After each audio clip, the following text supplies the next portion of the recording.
ونسلم على رسوله الكريم اعوذ باللہ من الشیطان الرجیم بسم اللہ الرحمن الرحیم للفقراء الذين احصروا في سبيل الله لا يستطيعون ضربا في الارض يحسبهم الجاهل اغنياء من التعفف تعرفهم بسيماهم لا يسألون الناس الحافا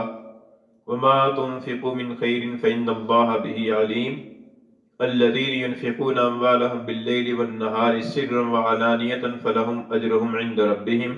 ولا خوف عليهم ولا هم يحزنون صدق الله العلي العظيم للفقراء الذين أحصروا في سبيل الله یہ صدقات ان فقراء کے واسطے ہیں جو پابند ہو گئے، مقید کر دیے گئے اللہ کے راستے میں. لا يستطيعون ضربا في الارض، وہ زمین میں چلنے پھرنے کی استطاعت نہیں رکھتے. یحسبهم الجاہل اغنیاء من التعفف، ناواقف آدمی ان کو مالدار خیال کرتا ہے ان کے سوال نہ کرنے کی وجہ سے. تعرفهم بسیماهم، آپ ان کو پہچان لیں گے ان کے چہرے کی علامات سے. لا يسألون الناس الحافا، وہ لوگوں سے لگ لپٹ کر سوال نہیں کرتے. وما تنفقوا من خیر فإن اللہ به علیم، اور جو بھی تم مال میں سے خرچ کرو گے بس اللہ تعالیٰ اس کو جاننے والا ہے. الذین ينفقون اموالهم باللیل والنہار، وہ لوگ کہ جو اپنے مال خرچ کرتے رہتے ہیں رات اور دن. سرا وعلانیہ، خاموشی سے اور علانیہ. فلہم اجرہم عند ربہم، سو ان کے لیے ان کا اجر ہے ان کے رب کے ہاں. ولا خوف علیہم ولا هم يحزنون، اور نہ ان کی پر کوئی خوف ہوگا اور نہ وہ غمگین ہوں گے. پچھلی آیت کریمہ میں اس بات کا بیان تھا کہ نفلی صدقہ کرنے کے لیے مستحق کا مسلمان ہونا ضروری نہیں ہے، بلکہ غیر مسلم کو بھی نفلی صدقہ دیا جا سکتا ہے. پچھلی آیت کریمہ کے اندر یہ بات بیان ہوئی. اب یہاں ان آیات کریمہ میں سے جو پہلی آیت کریمہ ہے، اس میں اللہ تعالیٰ فرما رہے ہیں کہ صدقہ دینے کے لیے اگرچہ مسلمان ہونا تو ضروری نہیں ہے، غیر مسلم کو بھی دیا جا سکتا ہے، لیکن خصوصی طور پر صدقہ ایسے افراد کو دینا چاہیے کہ جنہوں نے اپنے آپ کو اللہ کے راستے کے اندر پابند کیا ہوا ہے. یعنی صدقہ دینے کے لیے مسلمان ہونے کے علاوہ آدمی کو نیک ہونے کو بھی ترجیح دینی چاہیے، کیونکہ ظاہر ہے کہ اس کا مال آگے جائے گا تو ایسے شخص کے پاس کی جائے کہ جو مسلمان بھی ہو اور نیک پارسا بھی ہو، تاکہ اس کا مال بھی نیکی کے کام کے اندر صرف ہو. یہ زیادہ بہتر ہے. تو یہاں پر اللہ تعالیٰ نے اس مصرف کو بیان فرمایا. مفسرین حضرات نے فرمایا ہے کہ یہ آیت کریمہ اصحاب صفہ کے بارے میں نازل ہوئی ہے. اصحاب صفہ حضور اقدس صلی اللہ علیہ وسلم کے ان صحابہ کرام کو کہا جاتا ہے کہ جنہوں نے اپنی معاشی ضروریات کو، کھیتی باڑی اور ملازمت اور تجارت، محنت مزدوری وغیرہ کو چھوڑ کر، سب کو چھوڑ چھاڑ کر حضور نبی کریم صلی اللہ علیہ وسلم کی مسجد کے اندر اپنے آپ کو وقف کر رکھا تھا. اور وہ وقف کرنے کی وجہ یہ تھی کہ وہ یہ چاہتے تھے کہ حضور اقدس صلی اللہ علیہ وسلم کا کوئی ارشاد بھی ہم سے رہنے نہ پائے، ہم حضور صلی اللہ علیہ وسلم کے تمام ارشادات کے محافظ بنیں اور تمام ارشادات کو اور حضور صلی اللہ علیہ وسلم کی تعلیمات کو حاصل کریں. چنانچہ انہوں نے اپنی معاشی ضروریات کو چھوڑ دیا اور معاشی ذرائع کو چھوڑ کر مسجد نبوی کے اندر اپنے آپ کو وقف کر دیا. اور یہ مسجد نبوی، اب تو مسجد نبوی کے اندر آ گئی ہے وہ جگہ، لیکن پہلے مسجد نبوی سے باہر، مسجد نبوی سے متصل وہ ایک چبوترا تھا جس کو اصحاب صفہ کا چبوترا کہا جاتا ہے. تو یہ حضرات وہ اسی چبوترے کی پر رہتے تھے، وہیں پر رہنا سہنا ہوتا تھا، اور جو ان کے پاس اللہ کی طرف سے کسی بندے سے آ جاتا تھا تو اسی کی پر ان کا گزر بسر ہوتا تھا. فرمایا کہ ان صدقات کے زیادہ مستحق وہ فقراء ہیں، وہ محتاج حضرات ہیں کہ جنہوں نے اپنے آپ کو اللہ کے راستے کے اندر پابند کر دیا ہے. یعنی علم دین کے حصول کے لیے انہوں نے اپنے آپ کو پابند کر دیا. اگرچہ فی سبیل اللہ کا لفظ عام ہے، لیکن یہاں پر علم دین کے حصول کے لیے جو لوگ اپنے آپ کو پابند کر لیتے ہیں، جن کے اندر دینی مدارس کے طلباء داخل ہیں، کہ جو اپنی معاشی ضروریات کو چھوڑ کر اپنے آپ کو علم دین کے سیکھنے سکھانے کے لیے وقف کر دیتے ہیں. لا یستطیعون ضربا فی الارض، وہ زمین میں چلنے پھرنے کی طاقت نہیں رکھتے. طاقت نہ رکھنے سے مراد یہ نہیں کہ وہ جسمانی طور پر معذور ہیں، بلکہ مراد یہ ہے کہ چونکہ اپنے آپ کو انہوں نے اپنے سارے اوقات کو دین کی خدمت کے لیے وقف کر رکھا ہے، تو لہذا انہیں اپنی معاشی ضرورت کے لیے دوسرے جگہ جانے کی اور کام کرنے کے لیے ان کے پاس وقت نہیں ہوتا، اور وہ ممکن نہیں ہے کہ وہ ایک وقت کے اندر دونوں کام کریں، ایک وقت کے اندر علم دین کے حصول کے لیے بھی اپنا سارا صلاحیت لگائیں اور پھر اپنی معاشی ضرورت کے لیے بھی اپنی ساری صلاحیت کو لگائیں، ایسا ممکن نہیں ہے۔ یحسبهم الجاہل اغنیاء من التعفف، لیکن اس کے باوجود وہ اتنے خوددار اور غیرت مند ہیں کہ وہ بجائے یہ تو دور کی بات ہے کہ وہ کسی کے سامنے اپنا ہاتھ پھیلائیں مانگے، بلکہ وہ تو اتنے خوددار اور غیرت مند ہیں کہ وہ اپنی حیت بھی ایسی بنا کر رکھتے ہیں کہ ناواقف آدمی ان کو مالدار سمجھتا ہے، یعنی وہ مالدار سوال نہیں کرتے اور غیرت مند ہیں، اور اپنی حیت بھی ایسی فقیروں والی بنا کر نہیں رکھتے، بلکہ اپنے آپ کو اچھی حالت کے اندر رکھنے کی کوشش کرتے ہیں، جس کی وجہ سے جو ناواقف آدمی ہوتا ہے وہ ان کو دیکھ کر یہ خیال کرتا ہے کہ یہ تو مالدار ہے، اس کو تو صدقے کی ضرورت نہیں ہے۔ اس سے یہ معلوم ہوتا ہے کہ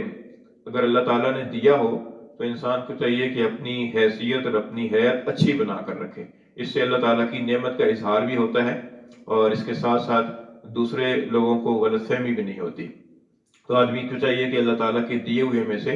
اپنی ذات کی پر بھی خرچ کرے، اچھا لباس پہنے، اچھی حیت کے اندر وہ اپنے آپ کو رکھنے کی کوشش کرے۔ اور دوسری بات یہ معلوم ہوئی کہ انسان کے اندر غیرت اور خودداری ہونی چاہیے۔ انسان اگر محتاج بھی ہے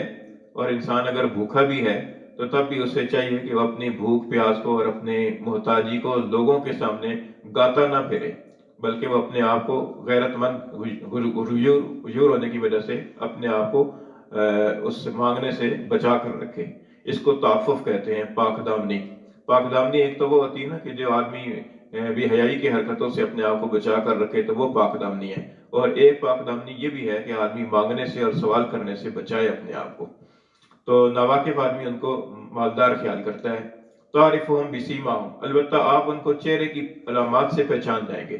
کیونکہ ظاہر ہے کہ جو آدمی بھوک پیاس برداشت کرتا ہے، فقر و فاقہ کے اندر ہوتا ہے، تو اس کے چہرے کی پر بھی کمزوری کے آثار ظاہر ہوتے ہیں، اور چہرے سے آدمی پہچان جاتا ہے۔ اب چہرے کو بدلنا تو آدمی کے اختیار میں نہیں ہے، وہ تو غیر اختیاری طور پر اس کے چہرے کی پر اس کی محتاجی کے اثرات، اس کے چہرے کی پر اس کی بھوکا ہونے کے اثرات اس کے چہرے کی پر ظاہر ہوں گے۔ تو جو واقف کار آدمی ہوگا، جو صدقہ دینے کا متلاشی ہوگا کہ کسی مستحق اور سفید پوش کو صدقہ دوں، تو وہ اس کو پہچان لے گا۔ لا یسألون الناس الحافا، وہ لوگوں سے لگ لپٹ کر سوال نہیں کرتے، لوگوں سے مانگتے نہیں ہیں اور لوگوں کے پیچھے نہیں پڑ جاتے۔ اس سے یہ معلوم ہوتا ہے کہ اگر آدمی محتاج بھی ہو تو اسے چاہیے کہ وہ لوگوں سے سوال نہ کرے، اللہ تعالیٰ سے مانگے۔ اور آج کل بعض لوگوں نے اسی چیز کو پیشہ بنایا ہوا ہے، اور وہ اسی چیز کو جو ہے نا وہ دوسرے کے پاس جا کر اپنا ہاتھ پھیلاتے ہیں اور اپنی مختلف طرح کی کہانیاں سنا کر تو وہ لوگوں سے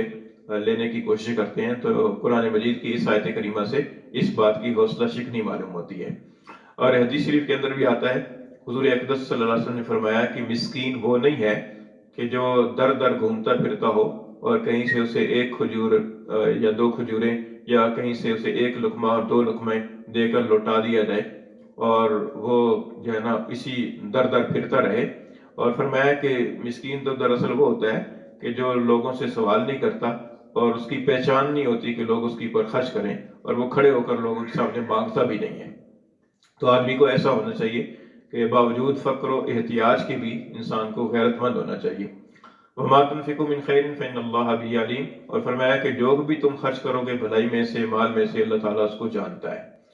اگلی آیت کریمہ کے اندر اللہ تعالیٰ نے صدقہ خیرات کرنے کے لیے فرمایا کہ اس کے لیے کوئی وقت کی پابندی نہیں ہے، نہ کسی حالت کی پابندی ہے۔ رات میں ضرورت پیش آ جائے تو رات کو خرچ کریں، دن کے وقت جذبہ پیدا ہو جائے تو دن کے وقت خرچ کریں، سرن اگر خفیہ طور پر صدقہ دینے کی نوبت آ جائے تو خفیہ دیں، اگر علانیہ صدقہ کرنے کی نوبت آ جائے تو علانیہ دیں۔ یعنی کسی حالت کی اور کسی وقت کی پابندی نہیں ہے، بلکہ 24 گھنٹے میں جب بھی اس کی ضرورت پیش آ جائے، جب بھی کوئی مصرف سامنے آ جائے، یا جب بھی اللہ تعالیٰ کی طرف سے توفیق ہو جائے، تو انسان کو چاہیے کہ وہ چپ کے علانیہ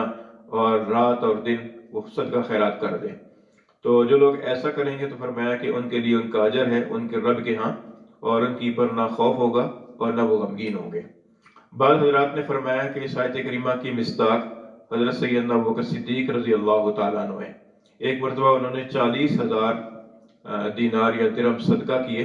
10,000 رات کو صدقہ کیے، 10,000 دن کو صدقہ کیے، 10,000 خفیہ طریقے سے صدقہ کیے، اور 10,000 علانیہ طور پر صدقہ کیے۔ تو بعض حضرات نے فرمایا کہ اس آیت کریمہ کا مصداق سیدنا صدیق اکبر رضی اللہ تعالیٰ عنہ ہے۔ فرمایا کہ للفقراء الذین احصروا فی سبیل اللہ، ان فقراء کے لیے ہیں یہ صدقات کہ جنہوں نے اپنے آپ کو پابند کر لیا اللہ کے راستے میں، لا یستطیعون ضربا فی الارض، وہ زمین میں چلنے پھرنے کی طاقت نہیں رکھتے، یحسبهم الجاہل اغنیاء من التعفف، ان کی بے نیازی کی وجہ سے، ان کے سوال نہ کرنے کی وجہ سے ناواقف آدمی ان کو مالدار خیال کرتا ہے۔ تعرفهم بسیماہم، آپ ان کو پہچان لیں گے ان کے چہرے کی علامات سے، لا یسألون الناس الحافا، وہ لوگوں سے لگ لپٹ کر سوال نہیں کرتے، وما تنفقوا من خیر فإن اللہ بہ علیم، اور جو بھی تم مال میں سے خرچ کرو گے بس بے شک اللہ تعالیٰ اس کو جاننے والا ہے۔ الذین ينفقون اموالهم باللیل والنہار، وہ لوگ کہ جو اپنے مال خرچ کرتے ہیں رات اور دن، سرا وعلانیہ،